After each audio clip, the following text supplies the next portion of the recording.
Brought to you by TechnoSpark 20 series smartphones. ये मैं जानना चाहता हूं कि अगर आप किसी सीट पर सबसे अधिक पोटेंशियल अभी देख रहे हैं कि कांग्रेस पार्टी का कोई स्कोप बन रहा है, हालांकि बीजेपी कह रही है 29-0 से हम जीतेंगे, तो वो कौन सी 1 या 2 या 3 सीटें हैं जिसमें आपको लगता है कि यहां पे फाइट हो सकती है?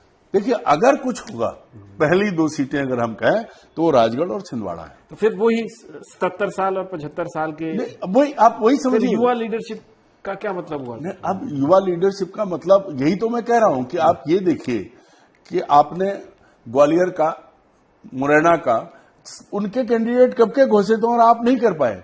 यहां भी यही है कि 30 साल पहले दिग्विजय सिंह चुनाव लड़ रहे थे, आज वो उसी अपनी उम्र 77 साल की उम्र में चैलेंज करते हैं और रोज 20-25 किलोमीटर पैदल चल रहे हैं और वहां वो कह रहे हैं मेरा आखिरी चुनाव है और उस इलाके से उनकी अपनी बॉन्डिंग है, बहुत लंबा वो है।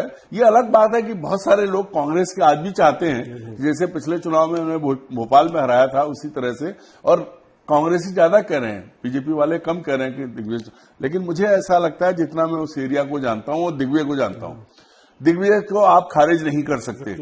ठीक वैसी स्थिति आज कमलनाथ के साथ हो रही। उनके आसपास के लोग बीजेपी में चले गए, या माना यह जा रहा है कि लगातार गालियां दे रहे हैं, कुछ बोल रहे हैं। तो अब जो आम जनता है जो 1980 से कमलनाथ को चुन रही है, उसके मन में, चूंकि मैंने लोगों से बात की, आज भी मैं एक पत्रकार से बात कर रहा था, बोले भाई साहब अब ऐसा लगता है कि लोगों को बुरा लग रहा है, जैसे रोज घेर घेर के लोग जा रहे हैं। वो लोग जिनकी हैसियत, जिनकी पहचान कमलनाथ की वजह से, अगर वो जाके कमलनाथ के खिलाफ खड़े होकर बोल रहे हैं तो लोगों को बुरा लग रहा है। तो इतना आसान नहीं है। अगर पहली 2 सीटें जिन पर ये माना जाए कि आगे हो सकते हैं, तो पहली छिंदवाड़ा और राजगढ़ ही मेरी नजर में।